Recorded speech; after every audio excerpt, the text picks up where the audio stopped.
Abhishek, I'll start with the intro first. Raghav Chadha, Aam Aadmi Party's Lok Sabha candidate from South Delhi, one of the most eligible bachelors in Delhi. देश के आगे बहुत बड़ा मुद्दा है राघव. क्या आप आम खाते हैं? राघव, बीजेपी के पास चौकीदार है, कांग्रेस के पास न्याय है, आम आदमी पार्टी के पास क्या है? हमारे पास फेक डिग्री नहीं है, असली डिग्री है. राहुल गांधी, इमेच्योर. प्रधानमंत्री मोदी, नार्सिसिस्ट. नार्सिसिस्ट. ये क्या बोल दिया राघव आपने, मतलब अब तो आप हो गए एंटी नेशनल. ये पॉपुलर डिमांड पे है. क्या राघव चड्ढा सिंगल है या नहीं?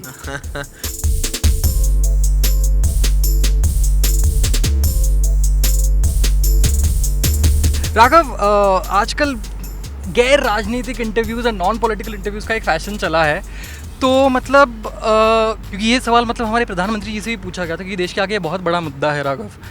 क्या आप आम खाते हैं? हाँ, हम आम आदमी हैं तो आम भी खाते हैं, संतरा भी खाते हैं, सेब भी खाते हैं, सब कुछ खाते हैं.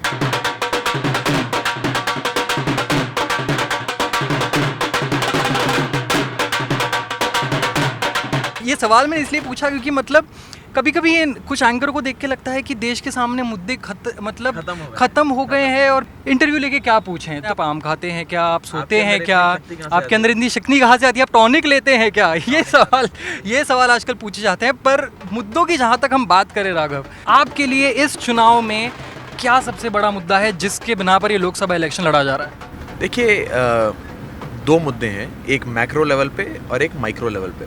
मैक्रो लेवल पे जो मुद्दा है वो है पूर्ण राज्य का मुद्दा, जिसमें हमारा कहना है कि अगर इस बार दिल्ली की जनता 2015 की तरह अपना प्यार और अपना आशीर्वाद आम आदमी पार्टी को देती है तो हम 2 साल के अंदर दिल्ली को पूर्ण राज्य का दर्जा दिलाएंगे. We will make full statehood, we will give full statehood to the people of Delhi. And at a micro level the issues are of basic communities. पिछले 70 साल में बीजेपी कांग्रेस के नेताओं ने हमारी दक्षिणी दिल्ली लोकसभा क्षेत्र को, साउथ दिल्ली पार्लियामेंट्री कंस्टिट्यूंसी को बिजली, पानी, सड़क, सीवर, नाली की बुनियादी सुविधाओं से दूर रखा. ये बुनियादी सुविधाएं देने का काम पिछले 4 साल में अरविंद केजरीवाल जी ने किया है. You are 30 years old. आपने 22-23 साल की उम्र में एक्टिव पॉलिटिक्स और एक्टिविज्म ज्वाइन किया. 27 साल की उम्र में you were an advisor to Manish Sisodia for forming the budget. तो मतलब वो कौन सा एक पॉइंट था आपकी कॉलेज लाइफ में, आपके मतलब शुरुआती दिनों में, जब आपको लगा कि यार मैं तो पॉलिटिशियन बनूंगा? मैं उस एक घड़ी को, उस एक पल को आइडेंटिफाई नहीं कर सकता कि इस समय मैंने सोचा कि मैं राजनीति ज्वाइन करूंगा. वो तो हो गई. मैं पेशे से चार्टर्ड अकाउंटेंट हूँ. दिल्ली में पला बड़ा, अच्छी खासी नौकरी कर रहा था. मेरे परिवार में ना आज से पहले कोई राजनीति में था. अरविंद जी से मिला एज अ रिसर्चर कहिए, उनके साथ थोड़ा काम करना शुरू करा. पार्टी बनी, पार्टी में जिम्मेदारियां अरविंद जी ने मुझे दी और कारवां चलता गया. 12 साल स्कूल के, हर साल कहा करता था कि मैं आर्मी ज्वाइन करना चाहता हूँ, मैं देश के लिए कुछ करना चाहता हूँ. अब वो आर्मी के रूप में नहीं है, वो राजनीति के रूप में हो रही है, वो एक अलग विषय है. As I said, you were an advisor to Manish Sisodia in 2016, but 2018 आते वो पोस्ट की थोड़ी सी कंट्रोवर्सी हो गई. सेंट्रल गवर्नमेंट ने वो पोस्ट नलिफाई कर दी. ऐसी पोस्ट जिसकी आपकी कमेटी और एडवाइजर्स ₹1 की सैलरी ड्रॉ करते थे. उसके बाद जब वो सारा मसला ख़त्म हुआ, आपने एक डिमांड ड्राफ्ट फाइल किया ₹2.5 के लिए. मैं जानना चाहता हूँ क्या वो ₹2.5 आपको वापस मिले हैं राघव? नहीं, मैंने दे दिए वो ₹2.5. जैसे आप जानते हैं कि मैंने जितने भी समय दिल्ली सरकार में मनीष सिसोदिया जी के एडवाइज़र के तौर पे काम किया, मैं ₹1 महीने का वेतन लेता था. तो जो वेतन मेरा आया वो मैंने सारा सूद समेत केंद्र में बैठी सरकार को वापस कर दिया. बिकॉज मोदी जी की सरकार को अच्छा नहीं लग रहा था कि मैं एडवाइज़र के तौर पे काम कर रहा हूँ. उनको पढ़े लिखे लोगों से, प्रोफेशनल से, ईमानदार लोगों से जो सरकार में कुछ बदलाव लाना चाहते हैं, दिल्ली में कुछ बेहतरी लाना चाहते हैं, उनसे सख्त नफरत है. मैं कुछ लीडरों के नाम लेना चाहता हूँ और मैं चाहता हूँ कि एक छोटा सा गेम खेलें हम. फर्स्ट, पहला एक एडजेक्टिव या पहला एक लाइन जो उनके लिए आपके दिमाग में आता है. अमित शाह जी. डर. Mayawati ji. Shrewd politician. Rahul Gandhi. Immature. प्रधानमंत्री मोदी. नार्सिसिस्ट. नार्सिसिस्ट. ये क्या बोल दिया राघव आपने, मतलब अब तो आप हो गए एंटी नेशनल. क्यों? मतलब नेशनलिज्म की जो एक डेफिनेशन चली है आजकल देश में, उसके बारे में आपका क्या कहना है? देखिए, एक प्रकार का ये एक दुष्प्रचार है कि जो भी व्यक्ति मोदी जी या बीजेपी से एग्री नहीं करता उसको एंटी नेशनल बोल दिया जाए. और एक एजेंसी नई नई खुली है जो सर्टिफिकेट बांट रही है हर एक को कि आप एंटी नेशनल हैं और आप नेशनल हैं। जिन लोगों ने खुद 52 साल तक अपने नागपुर के मुख्यालय पर भारत का झंडा नहीं लहराया, जिन लोगों ने कहा कि हम अलगावादियों को इस देश से निकाल देंगे और फिर अलगावादियों के साथ कश्मीर में जाकर सरकार बनाई, वो लोग जो नवाज शरीफ की बर्थडे पे जाकर अनइनवाइटेड चले जाते हैं, केक काटते हैं, उन लोगों को, और जो अभिनंदन के नाम पर राजनीति करते हैं, वोट मांगते हैं, ऐसे लोगों को किसी भी प्रकार से नेशनल और एंटी नेशनल के सर्टिफिकेट बांटने की कोई हिम्मत नहीं होनी चाहिए, कोई औकात नहीं होनी चाहिए। आम आदमी पार्टी की जब बात करते हैं तो आप स्पोक्स पर्सन रहे हैं आम आदमी पार्टी के, और स्पोक्स पर्सन का डेली बेसिस पे आपका एक मतलब जॉब होता था कि वो जो 9 o'clock डिबेट्स होती है उस पे जाके गो एंड पार्टिसिपेट इन दो शाउटिंग मैचेस। कभी ऐसा नहीं लगा कि मतलब यार एंकर अभी प्लीज़ चुप हो जा, इतना मत चिल्ला? देखिए बिल्कुल लगा। एंकर्स बीजेपी स्पोक्स पर्सन से ज़्यादा बीजेपी और मोदी जी को डिफेंड करते हैं, और बहुत सारे पैनल डिस्कशंस और शोज़ तो ऐसे हैं जहाँ पे आपको ज़रूरत ही नहीं है किसी बीजेपी स्पोक्स पर्सन की, क्योंकि वहाँ पर एंकर है, वो एंकर का रोल भी प्ले करता है, बीजेपी स्पोक्स पर्सन का रोल भी प्ले करता है। I don't like to use my lung power, I would like to use my mental power. बहुत कम ऐसे इंस्टीट्यूशंस और मीडिया चैनल्स और मीडिया आउटलेट्स रह गए हैं जो निष्पक्षता से इंडिपेंडेंट जर्नलिज्म करते हैं।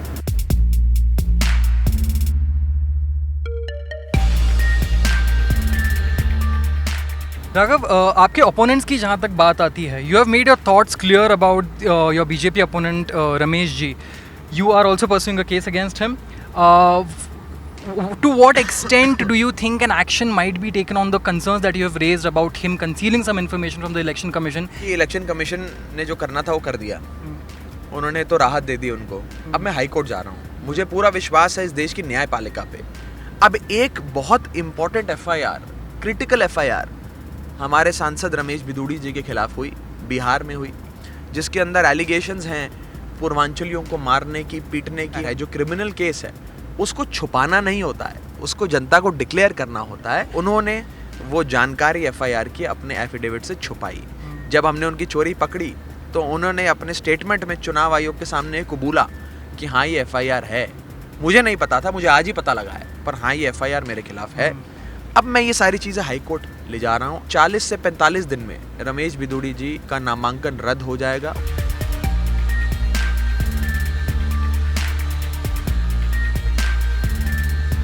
विजेंद्र सिंह जी आपके कांग्रेस ओपोनेंट हैं आपकी कॉन्स्टिट्यूंसी से, उनके बारे में आपका क्या कहना है? वो एक स्टार बॉक्सर हैं, आपको लगता है कहीं उनका स्टार पावर ओवरशैडो कर जाए? नहीं, मैं उनका स्वागत करता हूँ। मैं उनका दिल्ली की और देश की राजनीति में स्वागत करता हूँ। हमारे देश को युवाओं की ज़रूरत है, युवा लोगों को राजनीति में आने की आवश्यकता है। वो गलत पार्टी से चुनाव लड़ रहे हैं। कांग्रेस पार्टी का दिल्ली में कोई अस्तित्व नहीं है। Congress is an irrelevant force in Delhi. In my South Delhi parliamentary constituency, Congress is not merely irrelevant, it is also absent.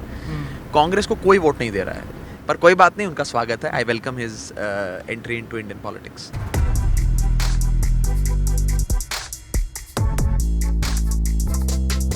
Raghav, आप कह रहे हैं कांग्रेस का कोई रेलेवेंस नहीं रहा है, फिर इस बार अलायंस के लिए कांग्रेस के साथ आम आदमी पार्टी में इतनी बेताबी क्यों दिखाई दी लोगों को? देखिए, बेताबी का ऐसा है, हमारा ये मानना है कि मोदी जी और अमित शाह जी की जो जोड़ी है वो इस देश के लिए खतरनाक है। उस जोड़ी ने इस देश के हर इंडिपेंडेंट इंस्टीट्यूशन को बर्बाद कर दिया, लोकतंत्र को खतरे में डाल दिया, सामाजिक सद्भाव जो है, जो कम्युनल हार्मनी है, उसको बर्बाद किया। देश बहुत बुरे दौर से गुजर रहा है, देश को बचाने की ज़रूरत है। देश को बचाया कैसे जाएगा? देश को ऐसे ही बचाया जाएगा अगर हम हर भाजपा के प्रत्याशी के खिलाफ एक विपक्ष का प्रत्याशी खड़ा करें, और वो तभी होगा जब कई प्रकार के राजनीतिक दल साथ आएंगे। कांग्रेस, मुझे लगता है कि कहीं ना कहीं बीजेपी को फ़ायदा पहुंचाना चाहती है इस चुनाव में, और दिल्ली में कांग्रेस आम आदमी पार्टी के खिलाफ चुनाव लड़ रही है ताकि फ़ायदा बीजेपी को हो। तो I personally feel that Congress is trying to benefit the BJP. Delhi में कोई भी कांग्रेस को वोट नहीं डाल रहा, सब आम आदमी पार्टी को डाल रहे हैं, बिकॉज आम आदमी party is the only party that can defeat the BJP in Delhi. पर जब आम आदमी पार्टी एक अलायंस के लिए पुश करती है तो कहीं ना कहीं कई लोगों के मन में ये भी सवाल खड़ा होता है कि शायद आम आदमी पार्टी को अपने 5 सालों में किए गए कामों पर भरोसा नहीं था। देखिए, ऐसा नहीं है। हमारा ये मानना है कि पार्टी पॉलिटिक्स, पर्सनल एम्बिशन ज़रूरी नहीं है, देश को बचाना ज़रूरी है।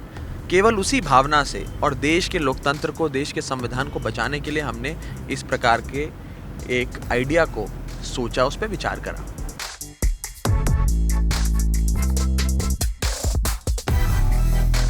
राघव, बीजेपी के पास चौकीदार है, कांग्रेस के पास न्याय है, मायावती के पास महागठबंधन है, आम आदमी पार्टी के पास क्या है? आम आदमी पार्टी के पास अरविंद केजरीवाल है। आम आदमी पार्टी के पास अरविंद केजरीवाल है। अरविंद केजरीवाल से याद आता है, हर हर 1-2 दिन बाद मुझे सुबह सुबह फ़ोन आता है, बड़ी अच्छी सी आवाज़ आती है, कहते हैं हेलो, तो मैं कहता हूँ हेलो कौन बोल रहा है, तो वो कहते हैं नमस्कार मैं अरविंद केजरीवाल बोल रहा हूँ। और ये मुझे ही नहीं, काफ़ी लोगों को फ़ोन आए हैं।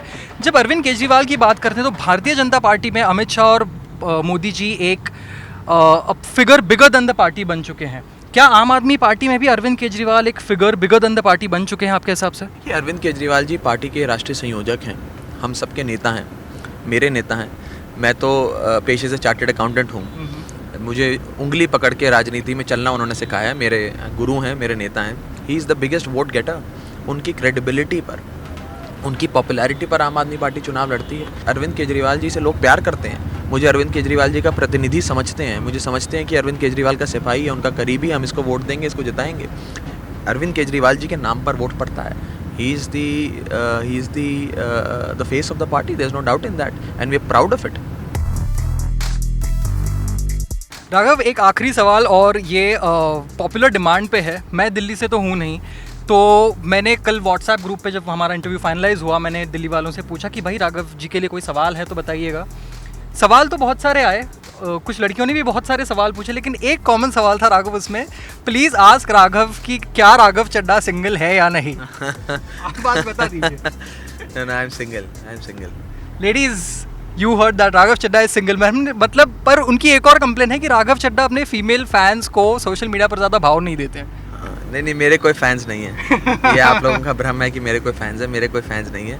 और सिंगल इसलिए हूँ क्योंकि समय ही नहीं है। हम लोग इतने सबमर्ज्ड हैं in the world of politics, in the world of electioneering, कि किसी चीज़ का समय ही नहीं है। जैसा कि मैंने शुरुआत में कहा था, मोस्ट एलिजिबल बैचलर राघव, हमने सुना आपके लिए रिश्ते बहुत आ रहे हैं। क्या मतलब कैसे रिस्पॉन्ड करते हैं आप इस प्रेशर को? मैं रिस्पॉन्ड ही नहीं करता हूँ। The best way to respond is to not respond. Best way to respond is not respond. That was Raghav Chadha of the Aam Aadmi Party, who's contesting elections this time from the South Delhi Lok Sabha constituency. Guys, stay tuned to the Quint for more exciting updates, and we'll get you political voices from all across the country. Thank you so much, Raghav, for your time. Thank you so much, and it was lovely talking to you. All the best for your rally. Thank you so much, Raghav.